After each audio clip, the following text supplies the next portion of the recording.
Ah, Mr. Holmes and Dr. Watson, here you are. I'm very glad that you have come, but perhaps I should not have troubled you after all. And why is that? Lady Brackenstall has come to her senses, and she has given so clear an account of the affair that there is not much left for us to do. You remember that Lewisham gang of burglars? What, the three Randalls? Exactly. The father and two sons. It's their work. They stole a silver service, which is of great value. Sir Eustace Brackenstall is dead, then? Yes. His head was knocked in with his own poker. A violent act of aggression. Yes, the poor lady. She has had a most dreadful experience. She was assaulted and tied to a chair. But I think that you would best see her and hear her account of the facts. She's in the morning room with her maid, Teresa Wright. Where is the body of the deceased? In the dining room. We haven't touched anything. All right, I'm going to examine it. Very good, Watson.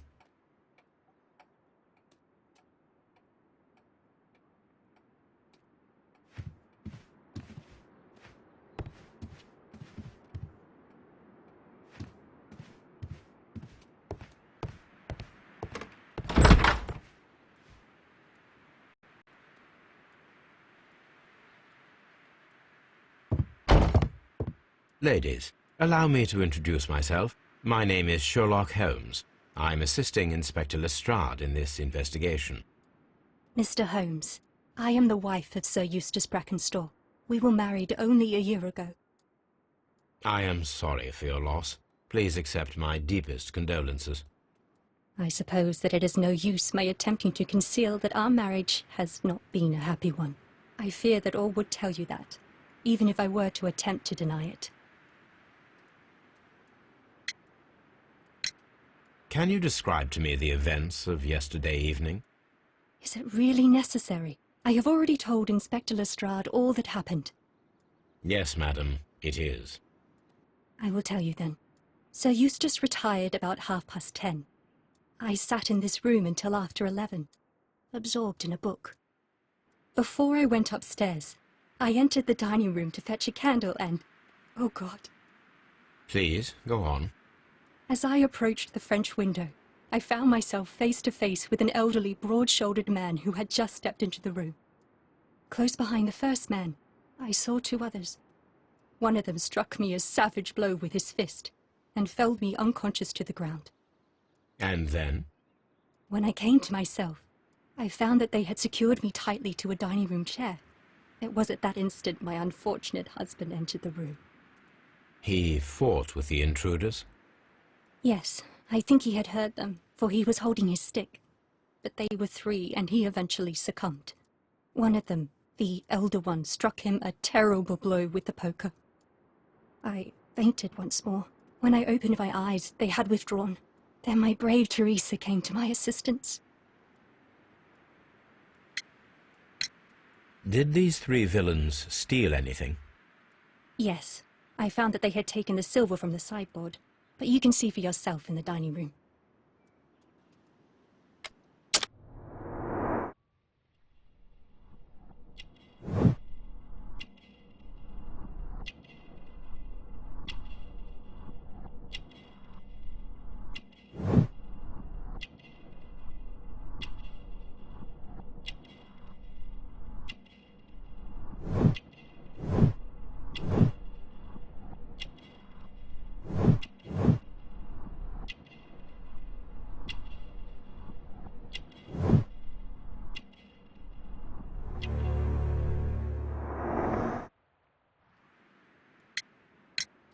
You mentioned that your marriage was not a happy one.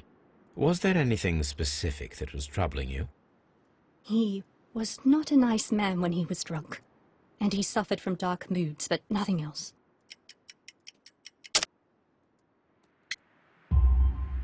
The bruises on your hands are at least 1 week old. Your husband caused those bruises? Oh, do you? Yes, he did. He was very angry at the time. Out of control. Again. Sir Eustace was a drunkard. To be tied to such a man for life is worse than death. Your ladyship?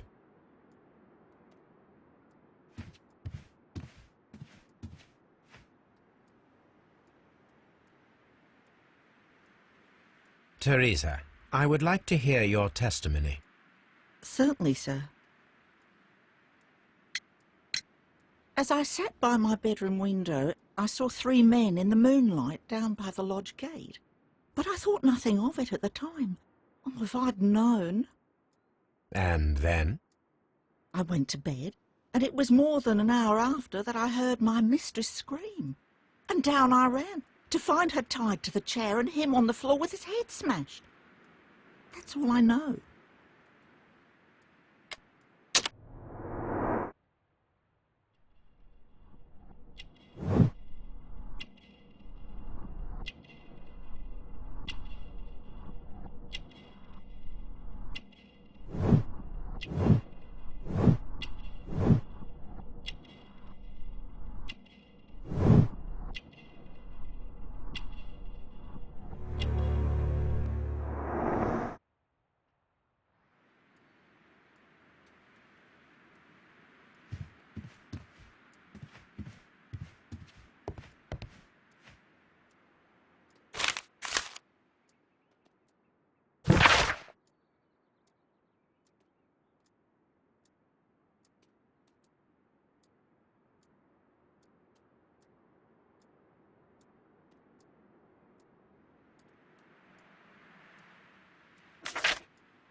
The description of the Randall gang provided by Lady Brackenstall is identical to the one in the Times article.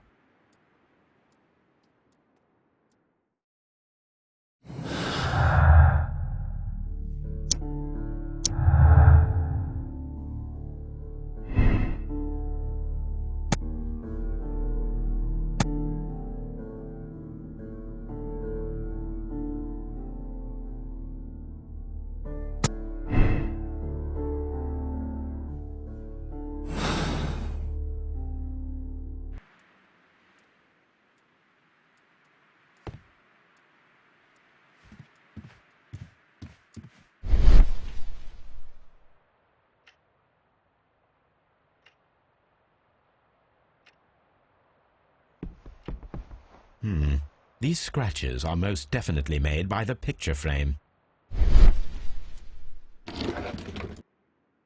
This is Sir Eustace's safe. There may be something important inside. I must ask Lady Brackenstall to open it.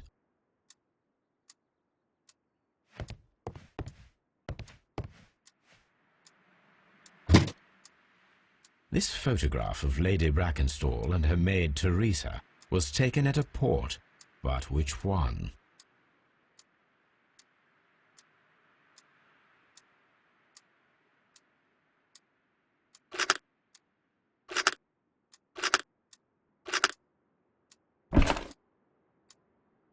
So the lady and her maid came from Australia a year and a half ago on this ship.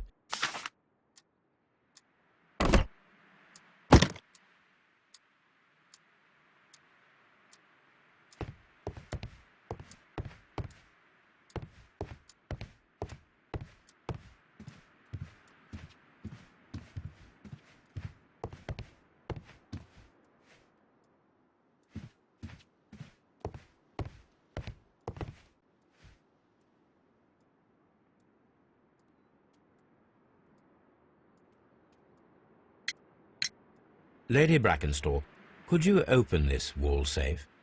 No, it is my husband's safe. I do not know the combination. We have to open it.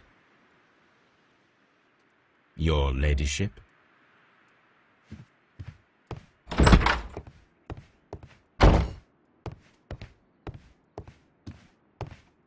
Lord Brigham Brackenstall.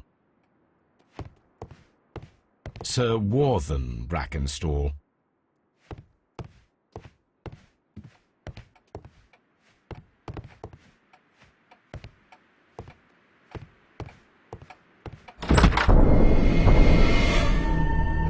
You should examine the body of Sir Eustace Brackenstall.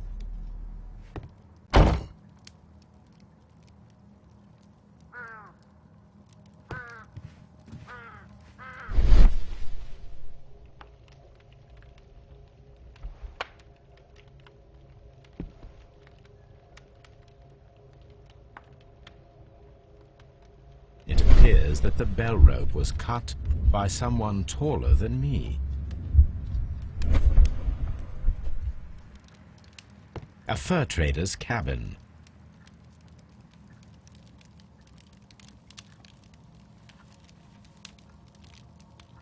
It appears that the bell rope was cut by someone taller than me.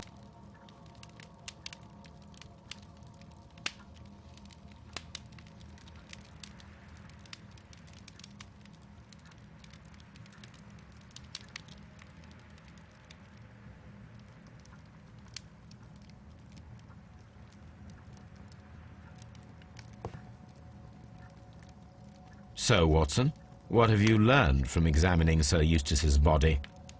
Well, I can confirm that the death was instant. Sir Eustace was facing his attacker when he received the blow to his head. There are no other apparent injuries.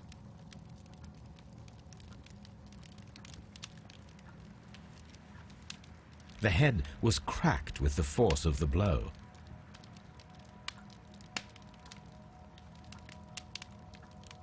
That must be the murder weapon. Quite a large stick, a formidable weapon. Barefoot, he had therefore been in bed and did not have time to fully dress.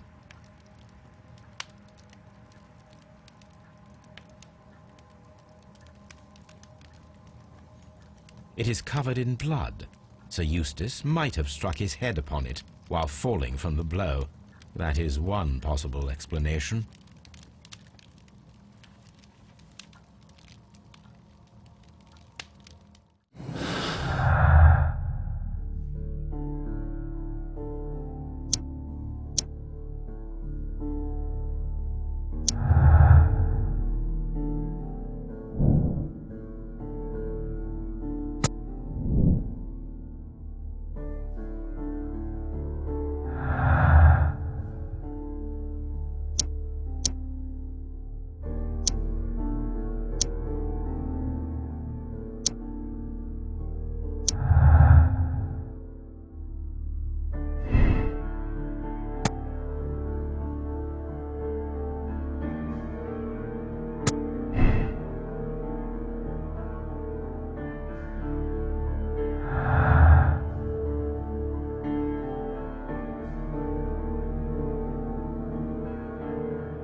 A decanter standing next to the open bottle, an inseparable pair indeed. Chateau Calon Ségur, French wine, Grand Cru. This glass has some wine traces, but no visible beeswing.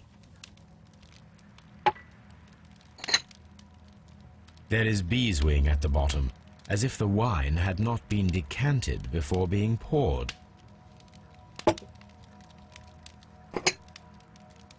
This glass has some wine traces, but no visible beeswing. It is rather strange that only one of these glasses has dregs of beeswing inside it, while the other two are clear.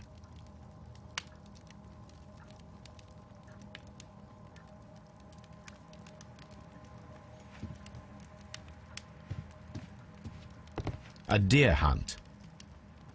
A fur trader's cabin. A hunting scene.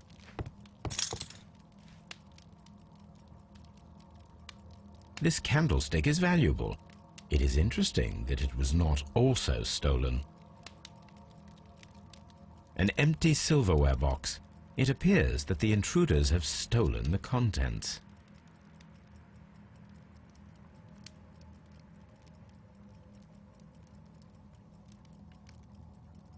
These wine bottles are expensive and mostly from France.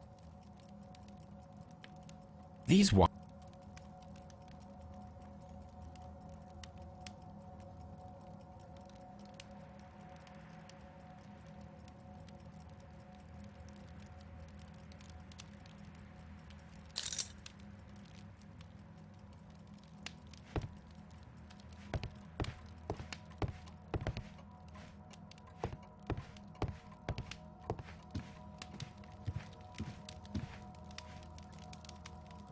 sailors' knots.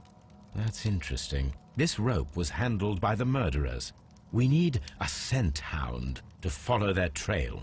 I will take it with me. This is the chair that Lady Brackenstall was tied to.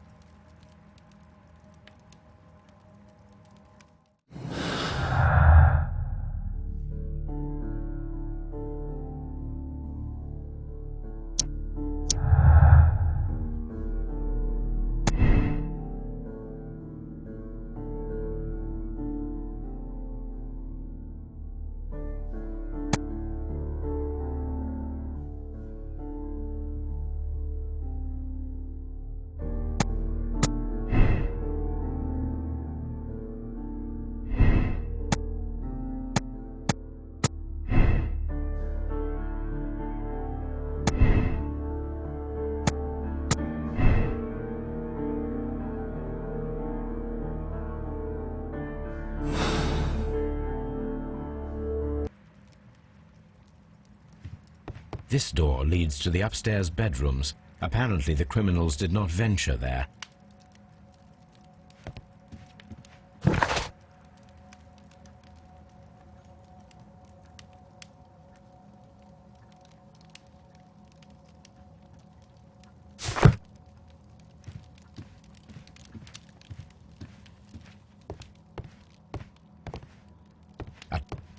A trapper's hut.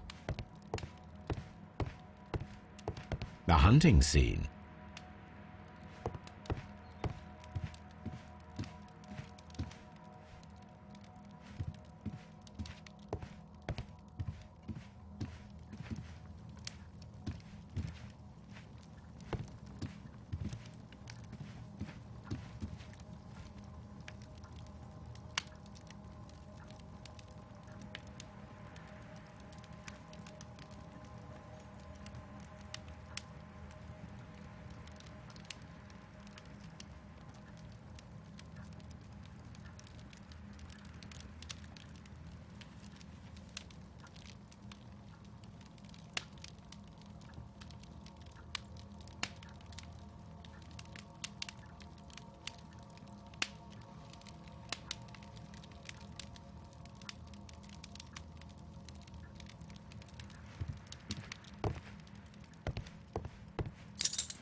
A bottle of wine is missing here.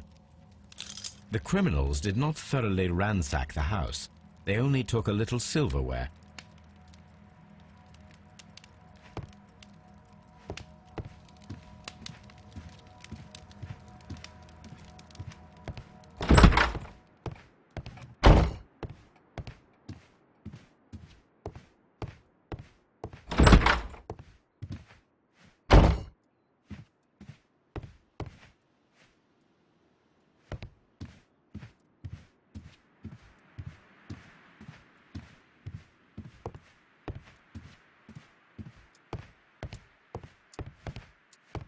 Let us try to open this safe. This safe can be cracked. I only have to pay attention. The dial will vibrate when it is set to the correct number.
antique coins, possibly of value, but they're scattered without care. Antique. It is common practice to keep one's valuables in a safe behind a painting. It should not really pose a challenge for a criminal.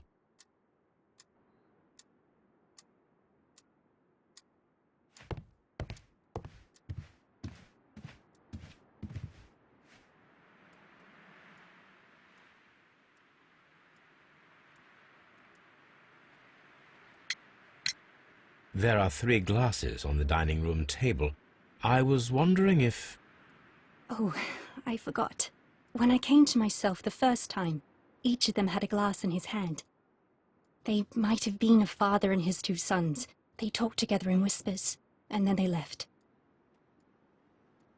Your ladyship?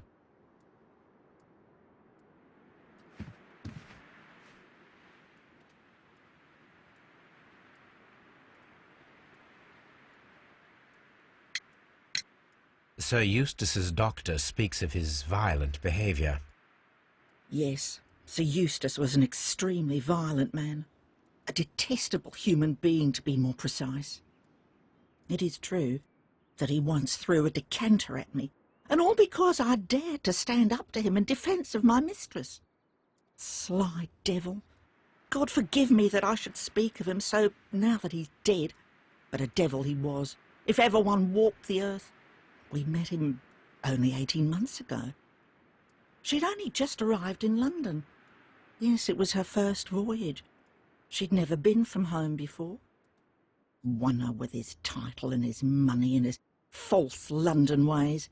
If she made a mistake, she has paid for it, if ever a woman did. She doesn't have any friends here, so it was specially hard for her.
Oh, what a horrible thing to have happened.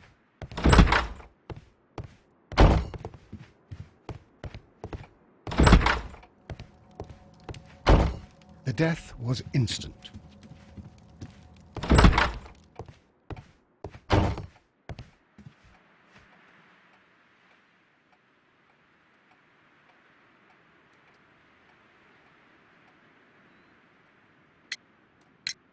What do you know about Sir Eustace, Inspector?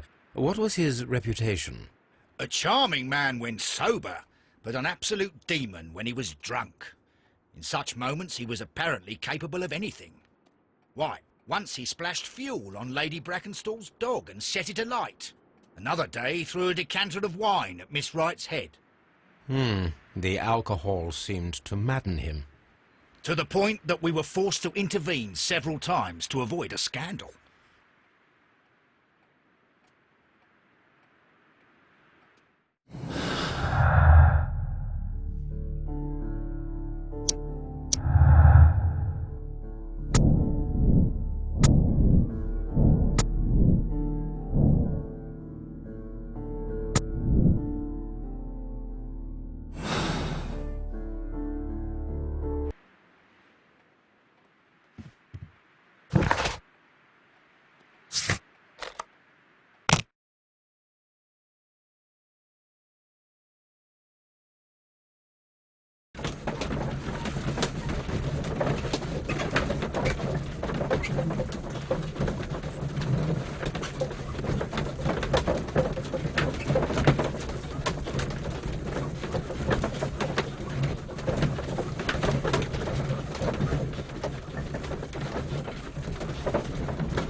Come on, Toby.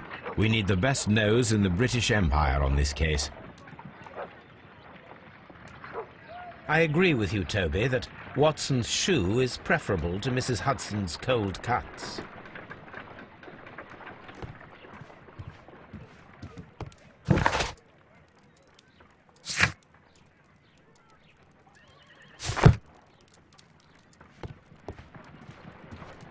I agree with you, Toby.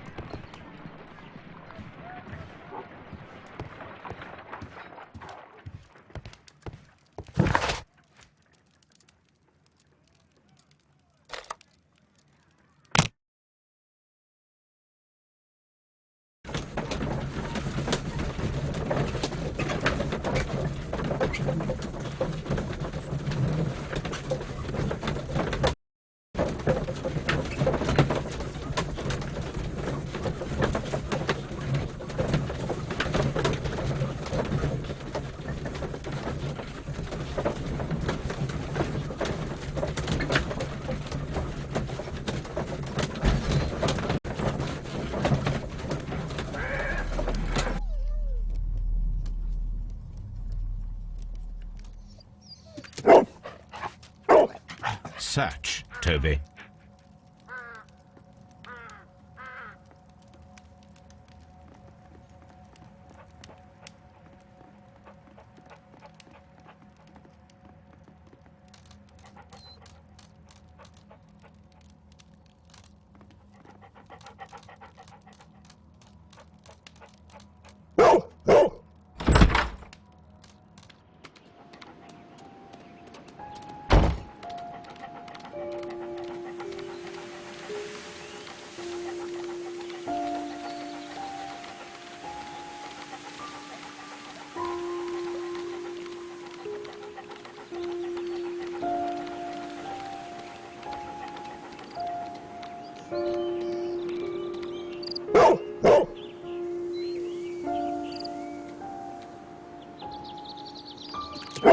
The intruders entered the shed for some reason when they were making off with the silverware.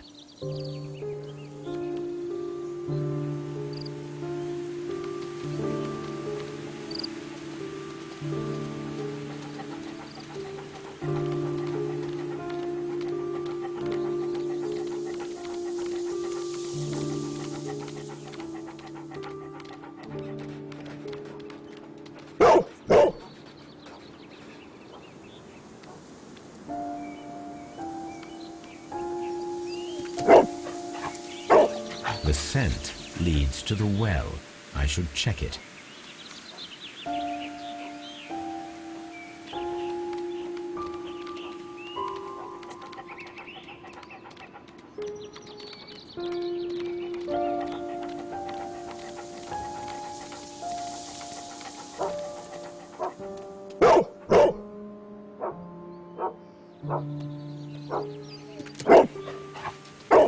The intruder's trail is lost behind this wall. The criminals left the house through the French window. They walked to the shed, then across to the well, before fleeing by climbing over the wall. I wonder why they chose such a winding route.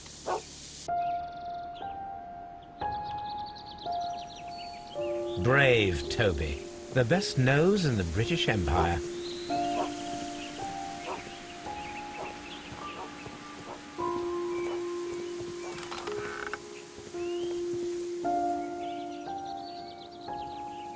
There's something glittering at the bottom there, but how can I reach it?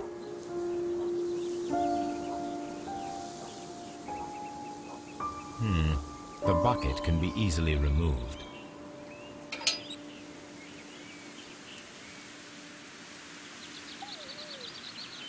The wheel handle is old and rusty. It seems to be used infrequently. If only I had something with which I could lift that object. I need a hook.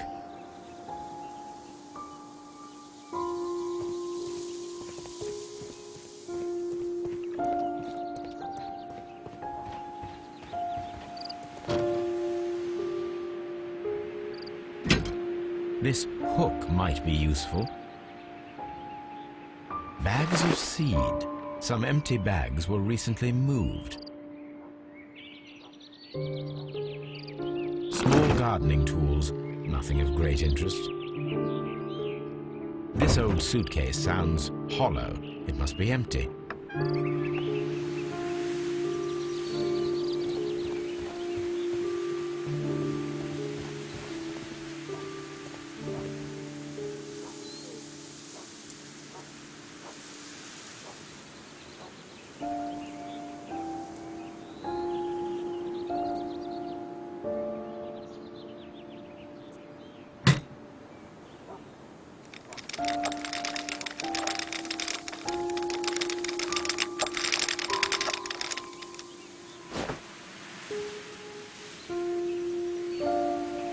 Silverware. This is hardly a coincidence.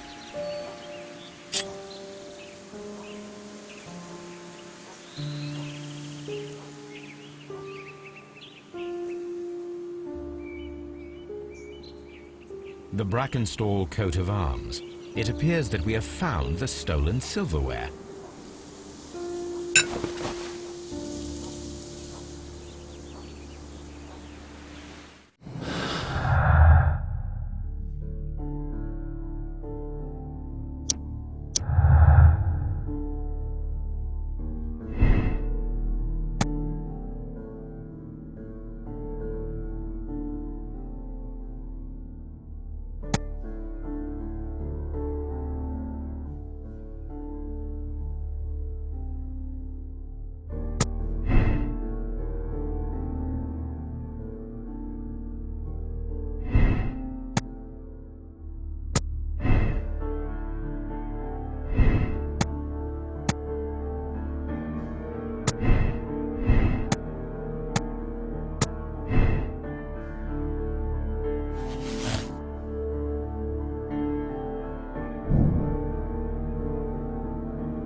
We found your silverware, Lady Brackenstall.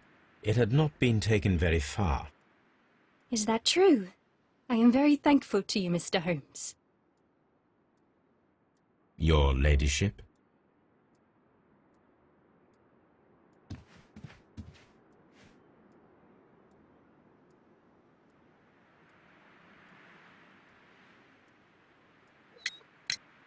We found your mistress's silverware. Oh, that's good news. You really are as clever as they say. Indeed.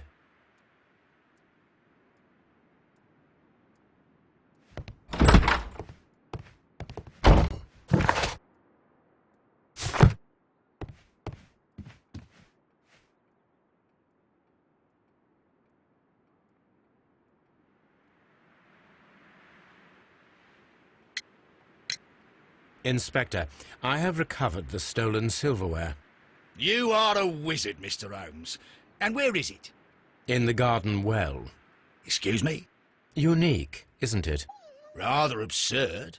What is the point of stealing silverware and then throwing it down into a well? Perhaps it was used as a temporary hiding place, or simply the thieves wanted to get rid of it. It is up to us to solve this mystery.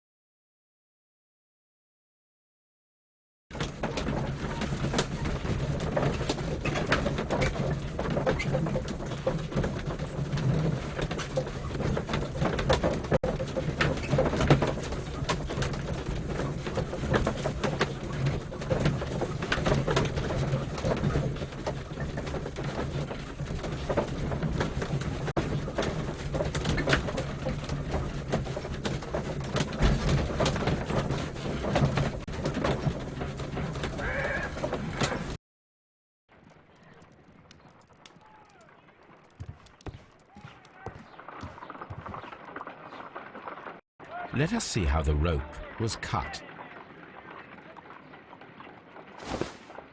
The fibers at the end of the rope are smoothly cut. Let us try to find out what tool was used to cut the rope.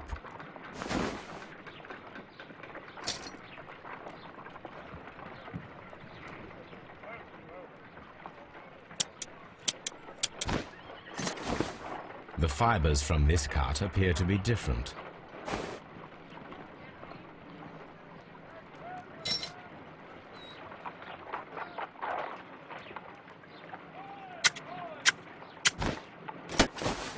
The fibers from this cut appear to be different.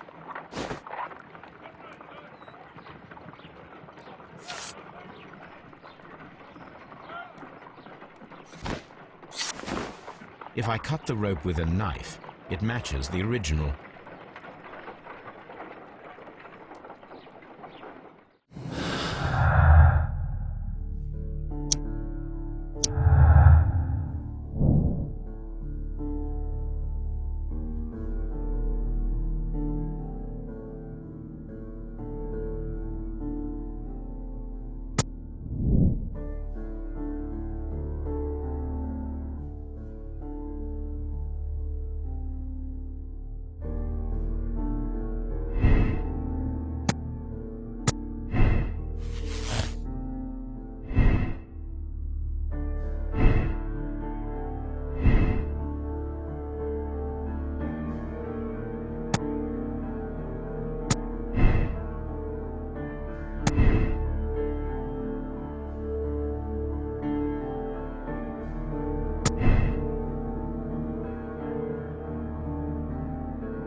What should we do next, Holmes?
Here it is.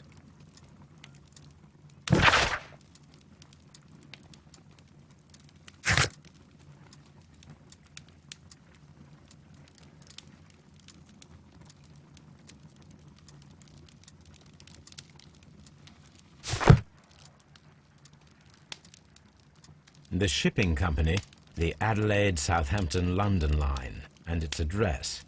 Interesting.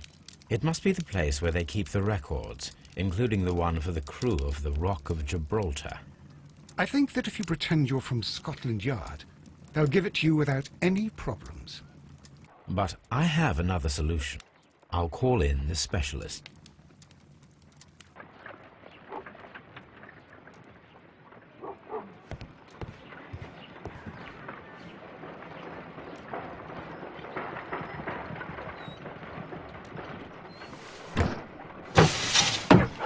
Wiggins, could you come upstairs, please?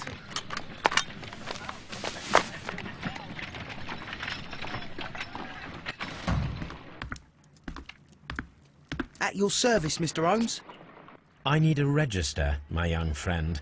If you could borrow it, there will be half a guinea for every one of you. I need the crew list of the Rock of Gibraltar in 1893, and their current employment. I'm straight on it, Mr. Holmes. Do you really think they'll find it, Holmes? My secret police is better than the Yard in many ways.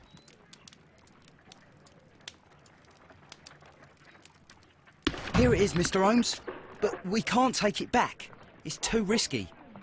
Put it on the table. I'll take care of it. Good work, young Wiggins.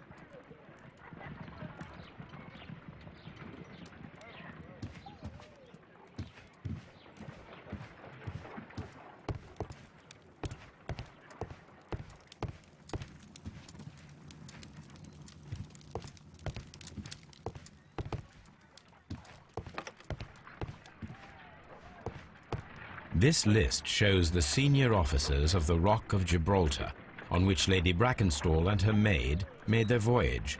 Lady Brackenstall does not know anyone in England. This must mean that someone on this list is our mysterious visitor. And these are the lists of the senior officers of the Adelaide, Southampton, London line ships. Let us find out who was in London upon November the 7th. This list shows the sea. This officer is still at sea, therefore he cannot be involved. This officer is still at sea.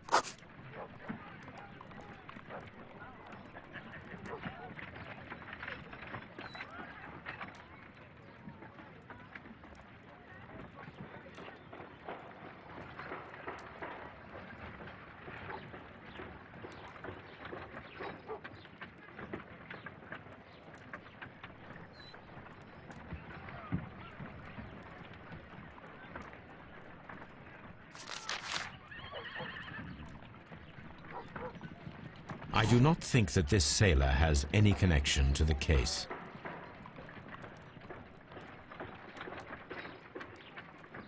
This officer was on a ship that sailed half a month ago. He wasn't in London at the time of the crime. This officer was on a ship that sailed half a month ago.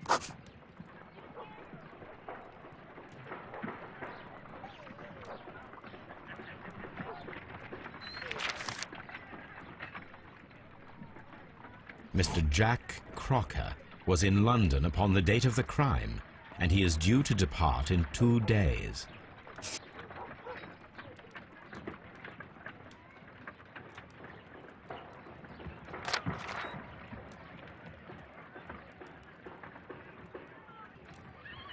This officer is still at sea, therefore he cannot be involved.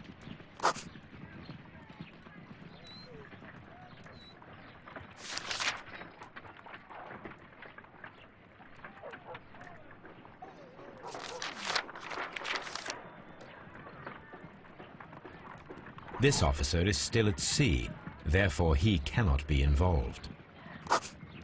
Captain Jack Crocker is our mysterious visitor. He was the only one around at the time of the murder.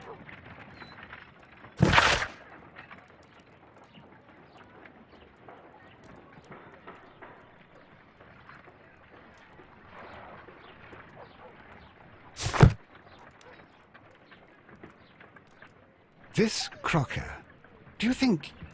It would be interesting to meet him. Our young friend should be able to find him.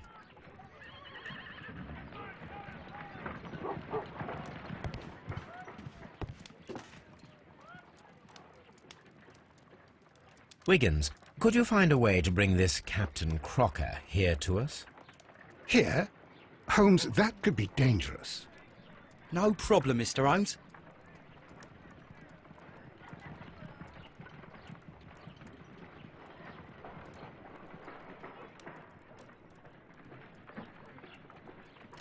Mr. Holmes, I was informed that you were looking for me, and I'd like to know why.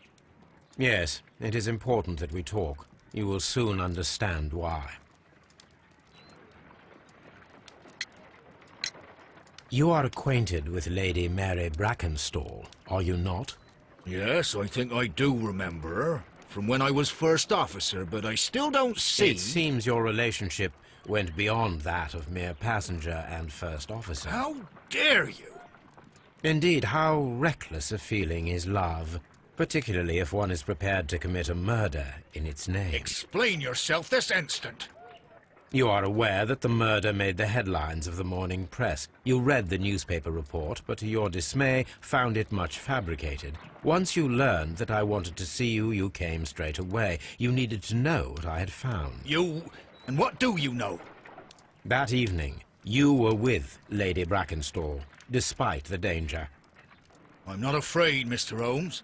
Besides, all of this is just guesswork. You would be right if there was no evidence. What then?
Lady Brackenstall was tied to a chair on the night of the murder. And it was you who tied her up. You call that evidence?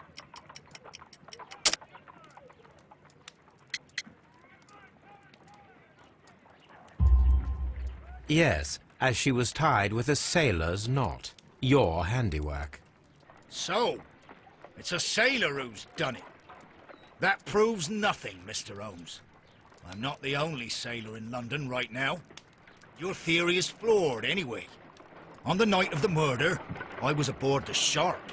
I was supervising the repair of a porthole. At night? It was an emergency. There was a leak. You can ask the ship's carpenter. He can confirm. I'm sure that he can. Perfect. In that case, we have nothing more to talk about. Good evening, gentlemen. Holmes, what should we do now? Would you like to check his alibi? No. There is no doubt that these men will testify in his favor, and there will be no way to check. So, what then? So, we must work with what we have. We have all the puzzle pieces. Now I understand why you dissected the bell rope.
I have reached my conclusion, Lestrade. I regret that your culprits are in the next room. Lady Brackenstall and her maid? Yes, and their mise-en-scene after the death of Sir Eustace can only point to premeditation. That's terrible. Follow me. I'm going to arrest them.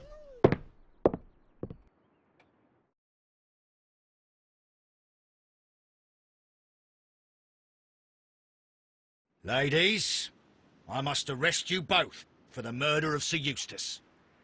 What? But that's impossible. We are innocent. Madam. You'll tell that to the judge. Come with me now. You were making a serious mistake, Inspector. You too, Mr. Holmes, which is rather surprising of you. Or rather, impossible.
Wiggins, could you ask Mr. Crocker to come here again, please? Right away.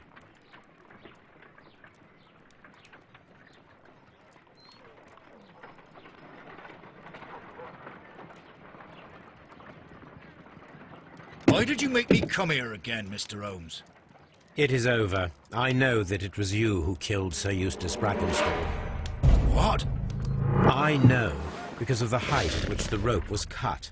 The knife used was a sea knife, the knots were sailor's knots, and not least the sheer force that was put behind the killing blow. And because you are the only one who knows Lady Mary Brackenstall in London. And because you love her. It's true. It is time for you to tell us the whole truth. I admit that I loved Mary madly from the first day that I met her. But I never did come to visit her, for I believed that she was in a happy household. When I talked to her maid, who told me everything, I was insane with rage. I was due to set sail for 6 months away.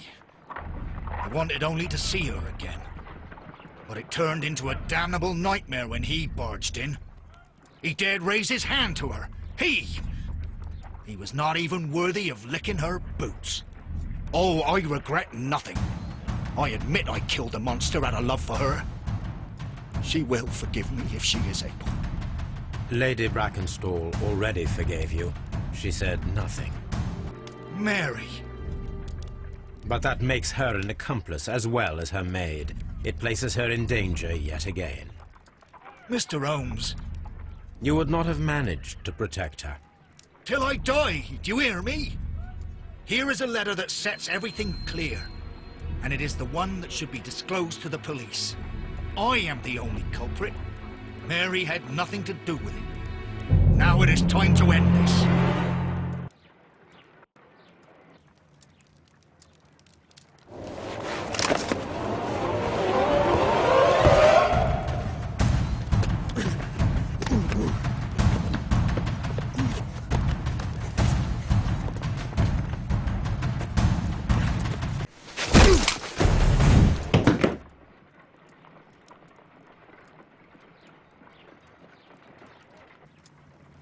You should have let me die.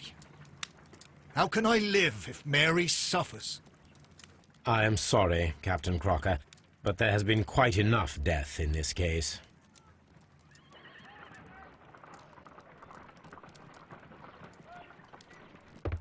Inspector, I give you Sir Eustace's killer.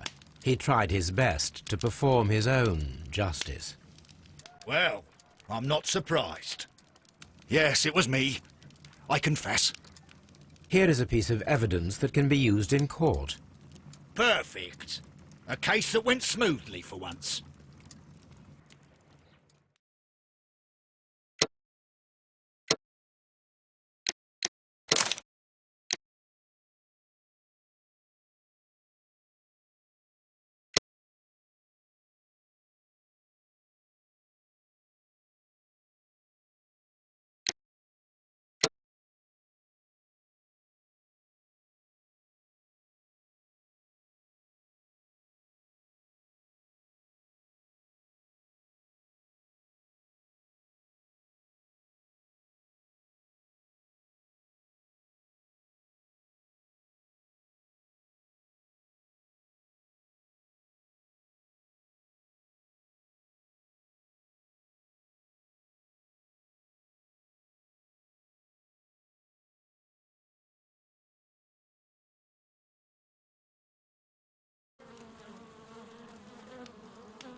Holmes, for heaven's sake, whatever's going on? Oh, hello, Watson. You're early. Did you kill all of your patients? What? Holmes, where have all these wretched bees come from? I increased the temperature of the room so as to prevent them from hibernating. I needed to take a sample of honey. But it worked, Watson. We will have honey all year round. Ridiculous and dangerous. They're domestic bees, Apis mellifera, such industrious workers. Anyway, Watson, I am sorry, but I must leave you. I'm in rather a hurry. You have a new case? Yes, but nothing as thrilling as this experiment. A theft of plants at the Royal Botanic Gardens in Kew. I'm helping a minister who's an old friend of mine. You can join me if you like. Well, I'll admit that I'd far rather accompany you than remain alone here with these workers of yours. Besides, you'll need a helping hand with the flowers you're intending to bring back. Watson, however did you guess? For the great Sherlock Holmes to bother with the theft of plants. Come on, admit that you're planning to spoil your little bees with some rare pollens. Since when did I become so transparent? Let us go.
Well, Holmes, here we are at the Royal Botanic Gardens.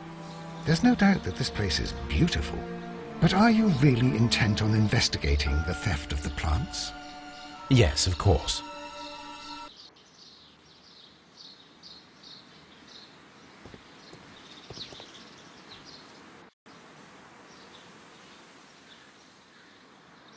Don't touch anything else, is that clear? Just go and get a bucket of fertilizer. And without turning it over this time. Good day to you, gentlemen. How may I help you? If you are here for a visit, please do come back on Sunday. I am afraid that it cannot wait. My name is Sherlock Holmes, and this is my friend and colleague, Dr. Watson. We are investigating the theft of plants that took place here 5 days ago. A remarkable collection, I believe. So you're the one in charge, eh? A small favour for a friend. Now, to whom do I have the pleasure of speaking? I am Martin Hamish. I am the Deputy Director of Kew Gardens. And that fellow yonder is Albert. He works here. I am delighted to meet you. What can you tell us about the plants? They were rare and exceptional plants. We presented them at our last exhibition. We haven't removed the stand yet. It is still in the large glass house. We only learned of their disappearance the evening after the exhibition, and nobody saw anything. No doors were forced? No, but I would imagine that for a thief it would be fairly easy to gain entry, for there are no guards here. Well, if you don't mind, we will take a look. Now, you say that it is in the large glass house. Yes, the one just behind me. Just a second, since Albert has nothing else to do. Albert, show these gentlemen where the exhibition was held. How many people work here? Only myself, but occasionally 2 students, Albert, whom you have met, and Miss White.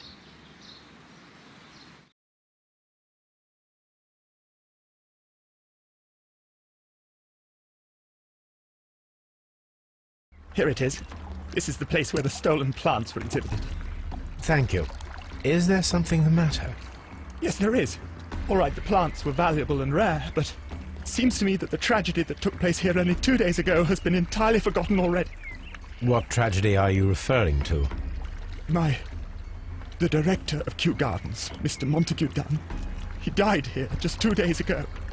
We're very sorry. We were not aware. The two of you were good friends? He was my father. Oh dear. Our condolences.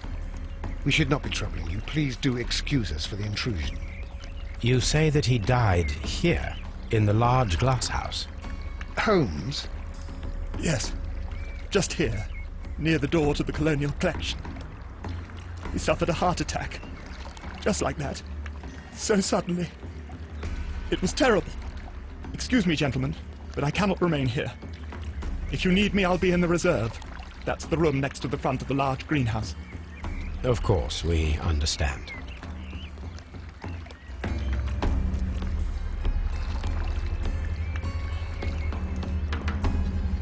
The plants were here. All of them were stolen. Do not touch.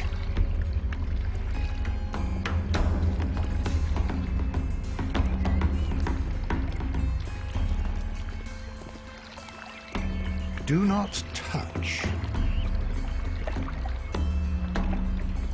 Here is a list of the stolen plants.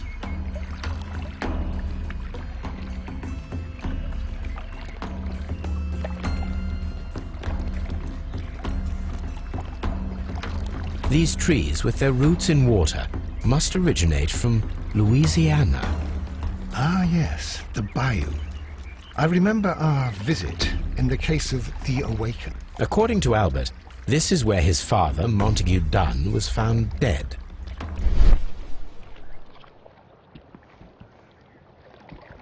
Soil. It should have come from a flower pot. The soil on the side of this flower shelf is the same as that on the ground. Fragments of a flower pot. It fell down here.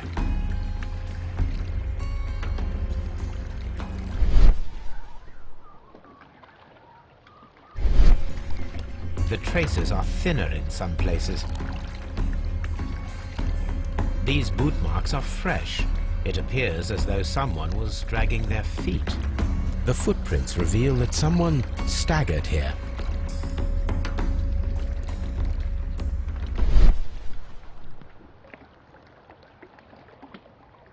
The door was smashed at shoulder height. This door handle is new. It was recently changed.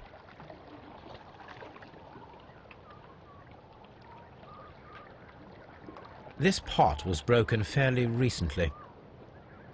A flower pot recently fell down from these shelves and was misplaced.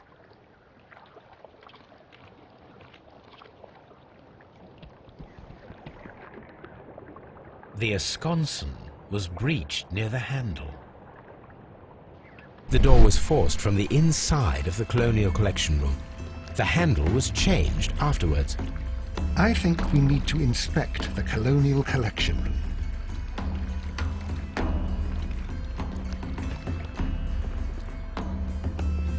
Very strange. Half of the Colonial Collection is absent.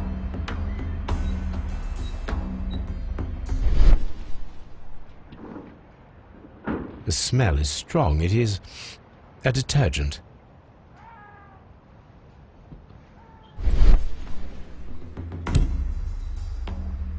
This broken fragment was the result of a heavy blow. A fragment of marble, most likely chipped from a statue or sculpture.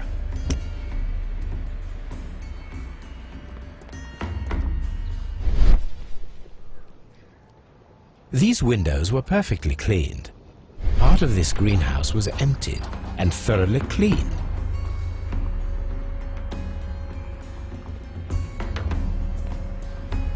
According to this, they have light and moisture control in some parts of the building.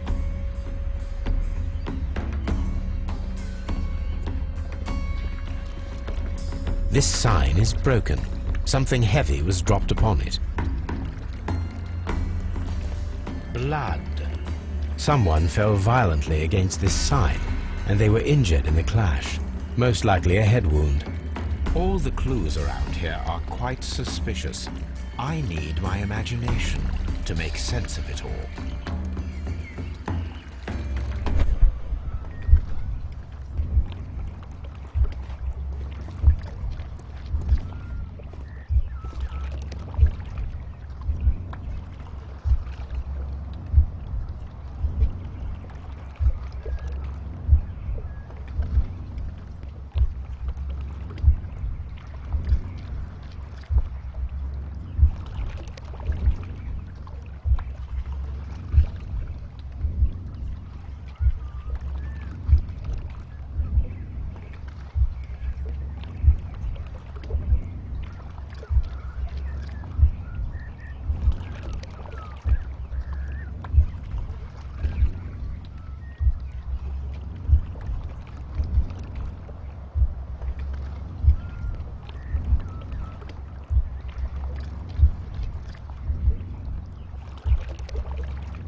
This reconstruction reveals a disturbing fact.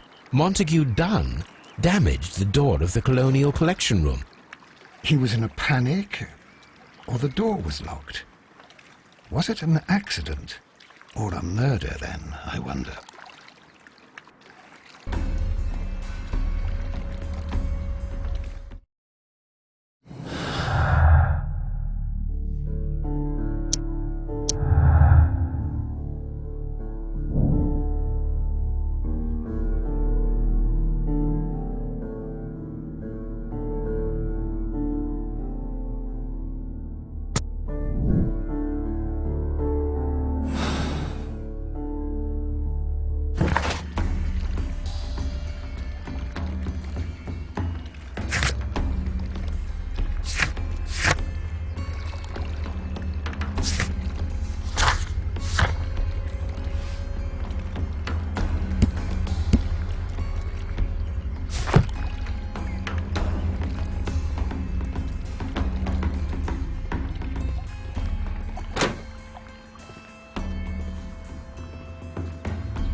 According to this, they have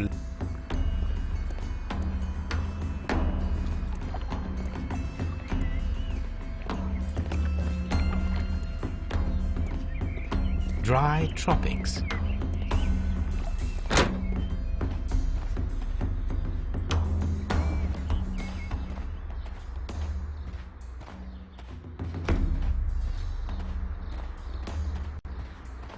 These flower pots are beautiful.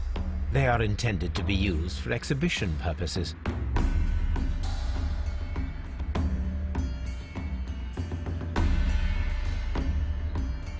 The symbol is not from Kew Gardens.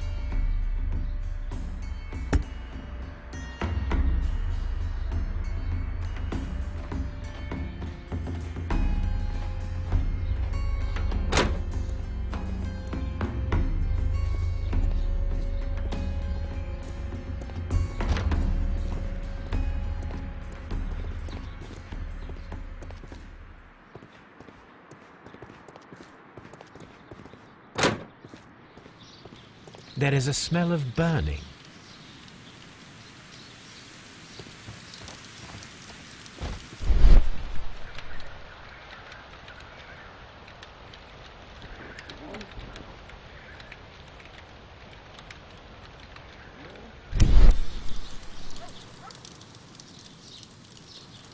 The symbol is not from Kew Gardens.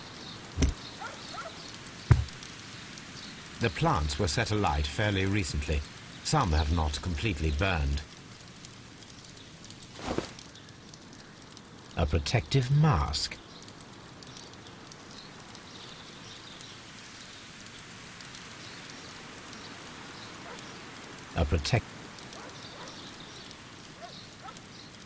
Someone set it alight, but it did not burn.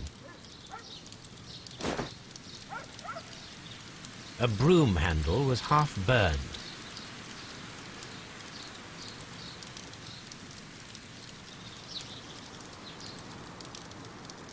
A door handle? Why would anyone throw... The door handle to the colonial collection and that of the fireplace are made of the same material. The remains of a picture frame.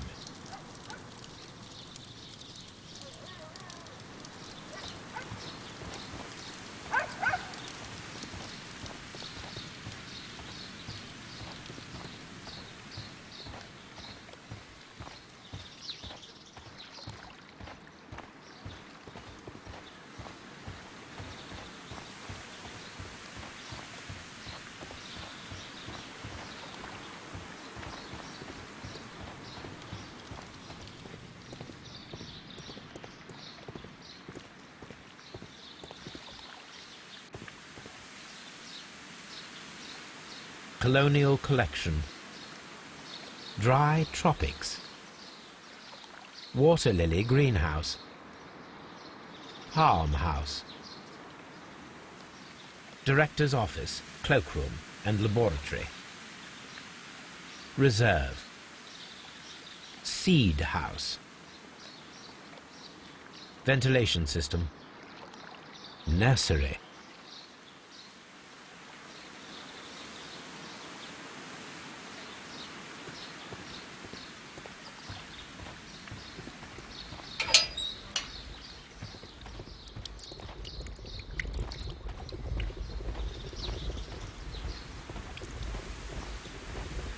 A ventilation system. It should regulate the temperature of the staff buildings. A ventilation... A water tank.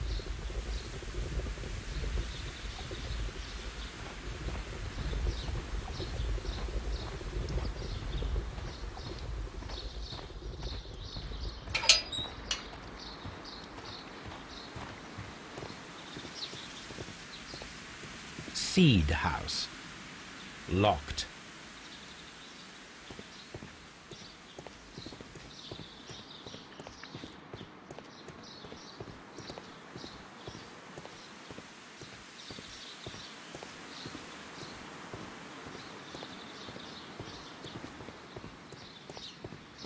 Locked.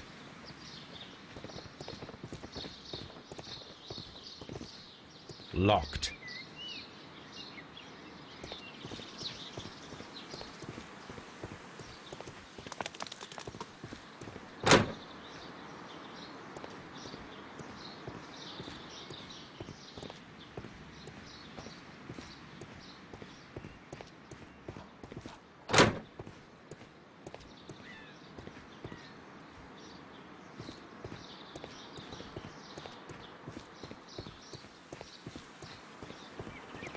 Locked.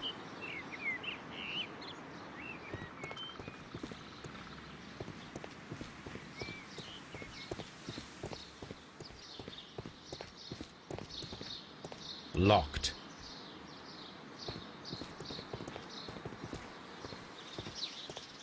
Locked.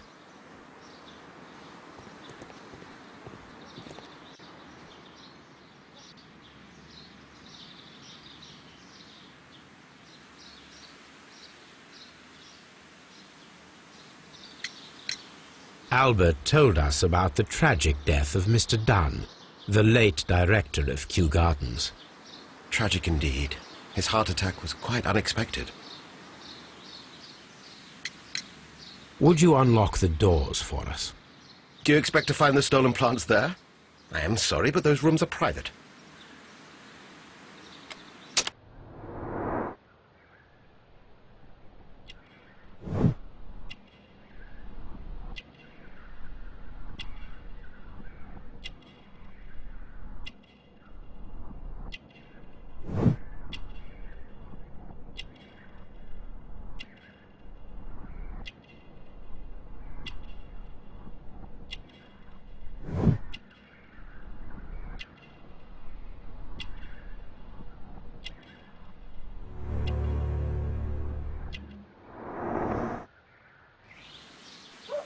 Thank you, Mr. Hamish. We shall continue our investigation.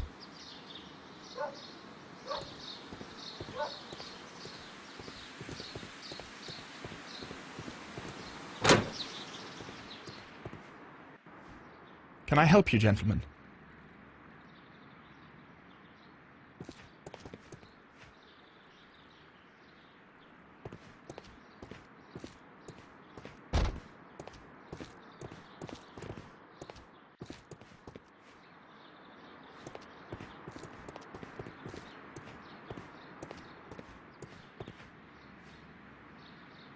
A task list for Albert, compiled by Martin Hamish.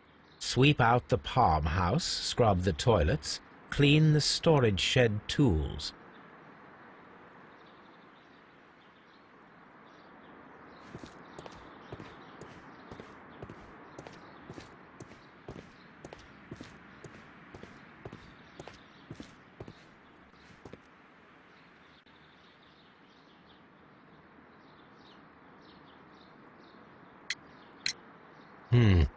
Do you work here? Yes, but part-time only. For I'm also studying botany at the University of London. You're following in your father's footsteps, then. That is commendable. Well, even if botany is not my strongest suit, there are people who say that I could be a good manager.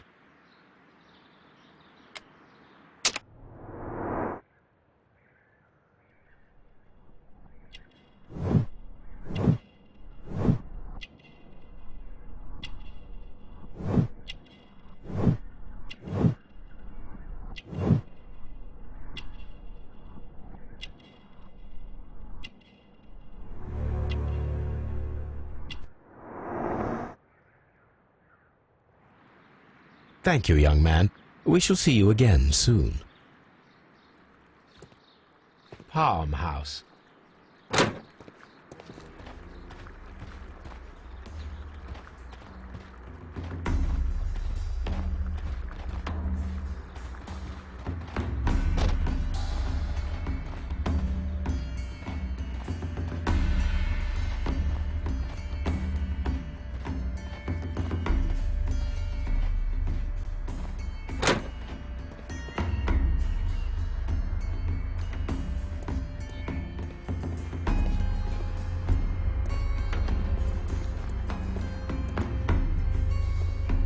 According to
I asked Inspector Lestrade to take Montague Dunn's body to Scotland Yard. It's ready for autopsy, then.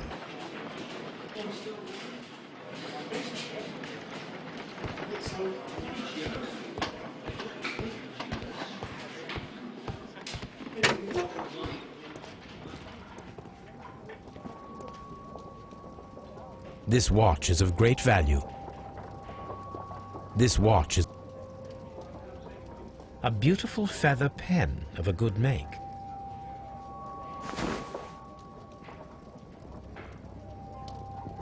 A membership card for the London Crest Club.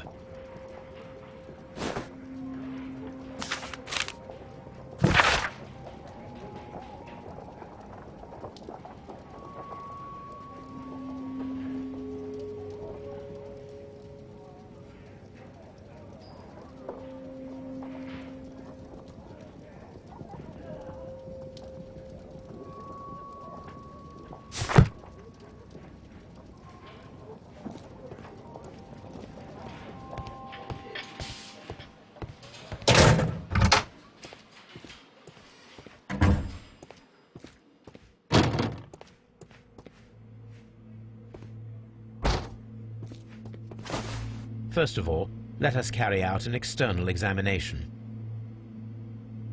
There are no suspicious marks upon the chest. Let us finish our external examination so that we can proceed with the autopsy.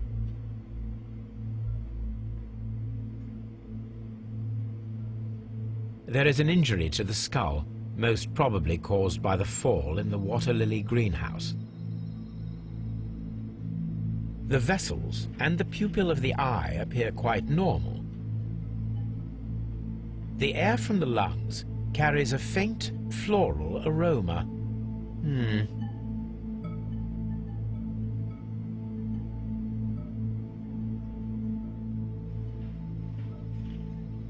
No redness, stings, or bruises.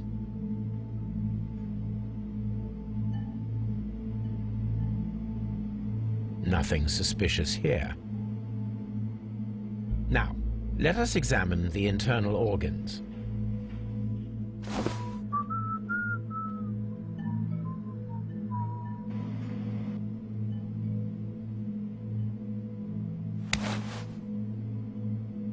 The heart's blood vessels show no pathological signs.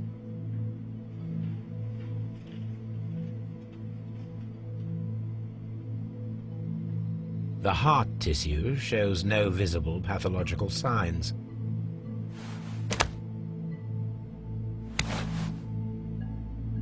The lungs are congested and edematous. The lungs are congested.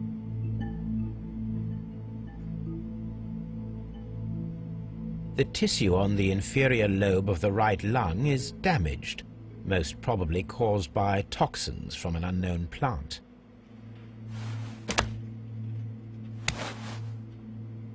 The liver is enlarged. It would seem that he was suffering from an alcohol addiction.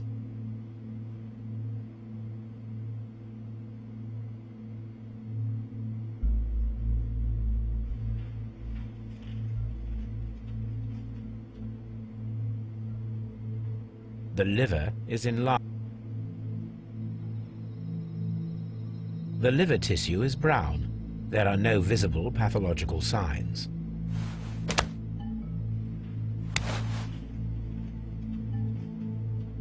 The stomach tissues show no visible pathological signs.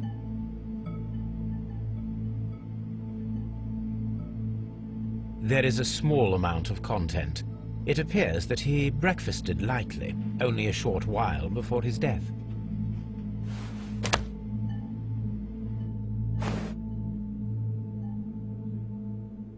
My suspicions have been substantiated. Montague Dunn, the director of Kew Gardens, died from poisoning, plant poisoning to be more exact. You mean... Yes, it is murder. We should inform Lestrade. Yes, but do remember, Watson, that I discovered the murder.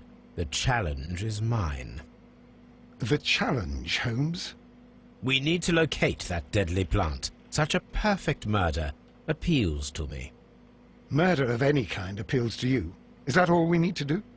No. We also have the people working at Kew Gardens. Martin Hamish and the son of the victim, Albert Dunn.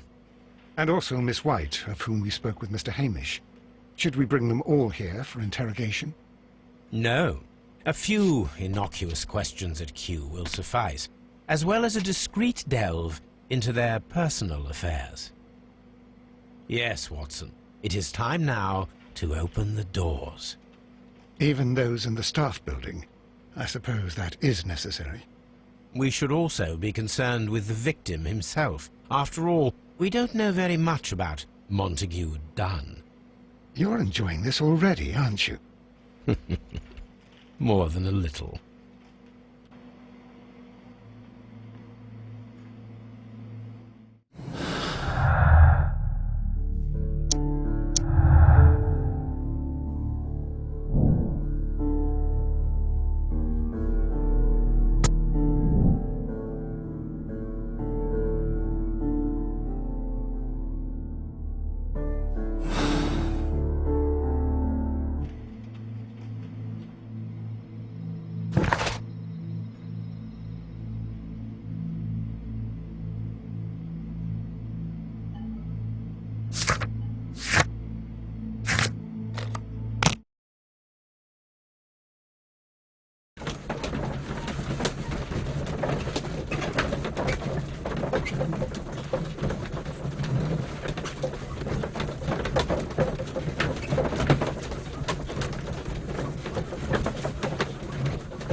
Here it is.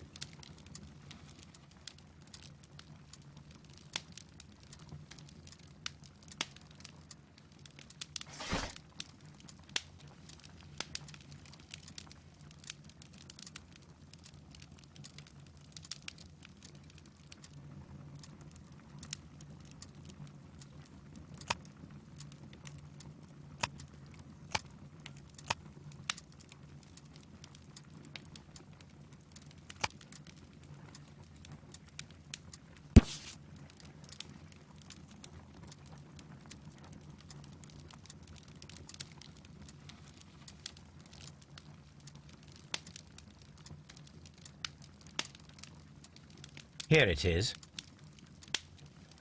The Divine Syndicate is not a supplier to Kew Gardens. Besides, there is no address here.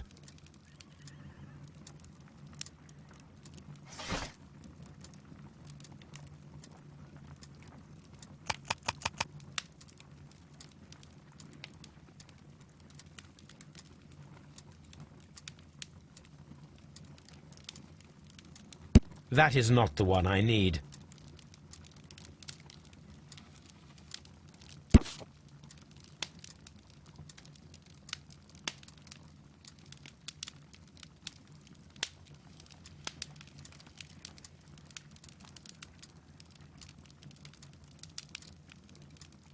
Here it is.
Mr. Hamish, can you explain to us what happened to the colonial collection?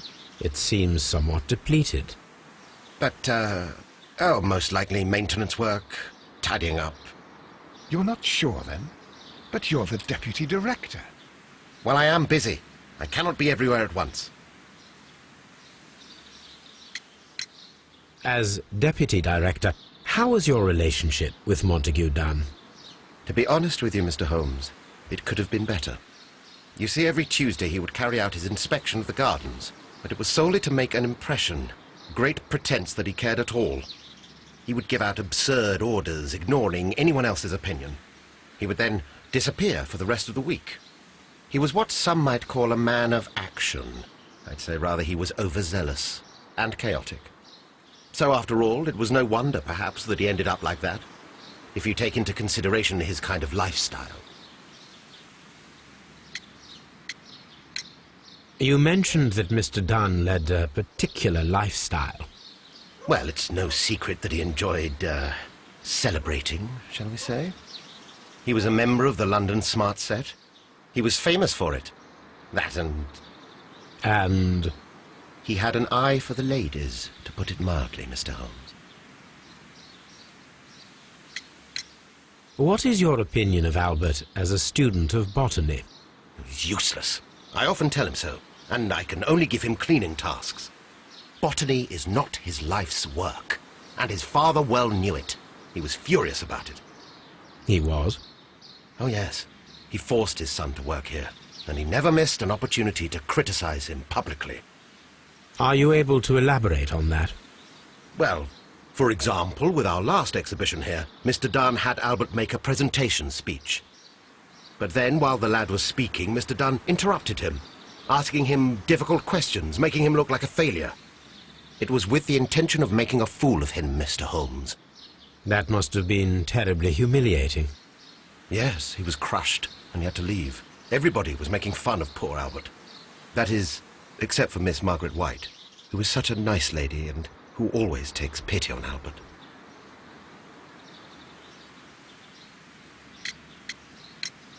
You mentioned a Miss White. Would you tell us more about her? She is a student who works here part-time. She is quite charming indeed. She possesses a great talent for botany. You should take a look at some of her experiments that she carried out in the laboratory. Ah, if only she were not so naive. Why naive? The way she used to flutter around Mr. Montague Dunn. And he couldn't help but be flattered by all her attention. How could an intelligent woman such as Miss White not see through his game? I can only scratch my head and wonder.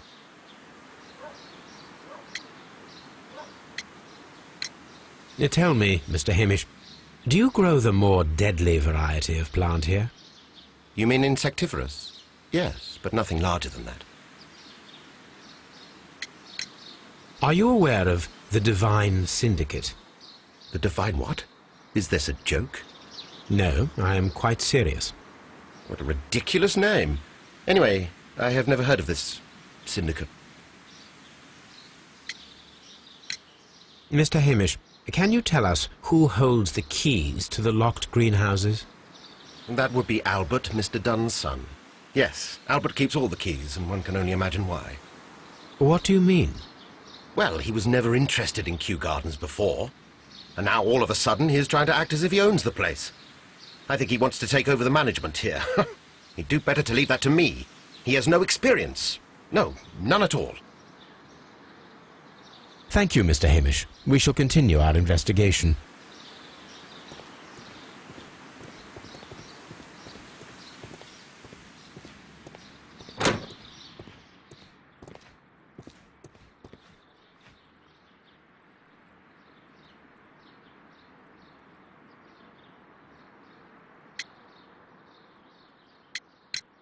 We noticed that a part of the colonial collection has been cleared.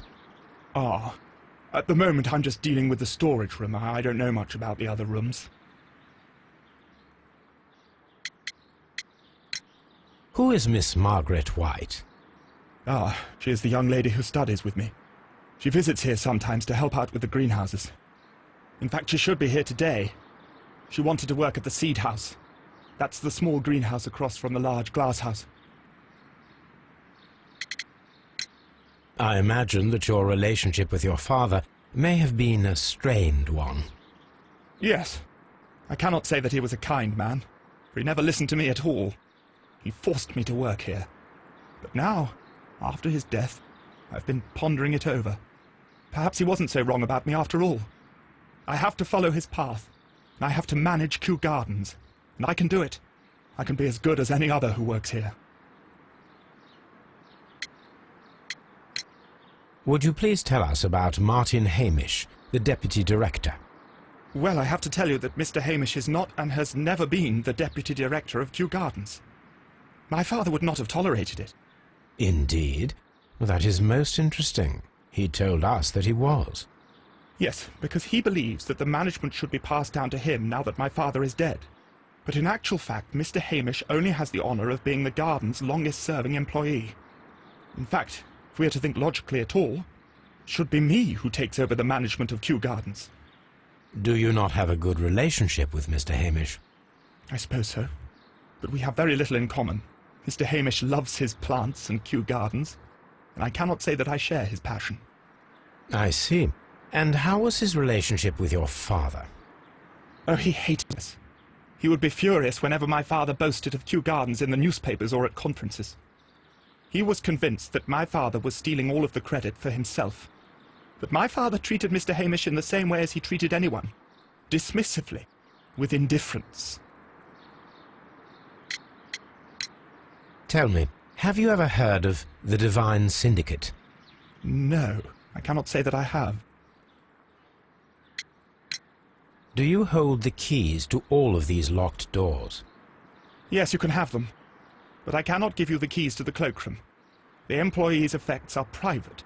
I am sure you understand. Thank you, young man. We shall see you again soon.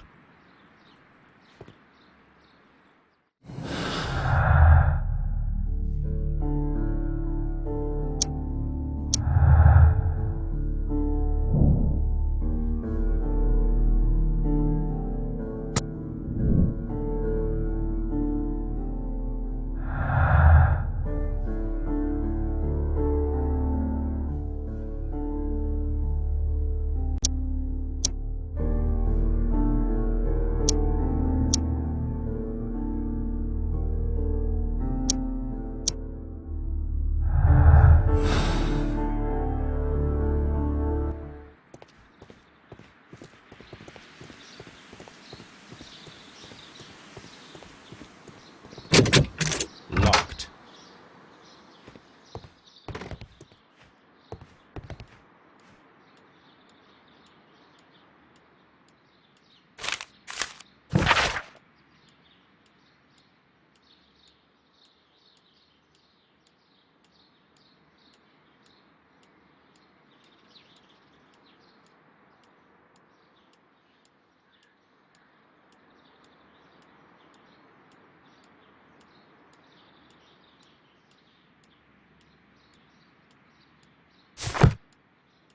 Newspapers discussing Kew Gardens.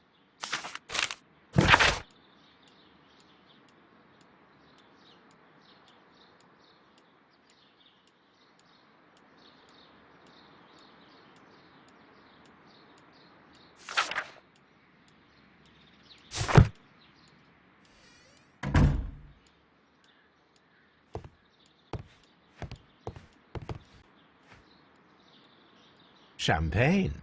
Montague Dunn had good taste. French wine, a remarkable vintage.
A photograph of Montague Dunn and Reynold Hamish.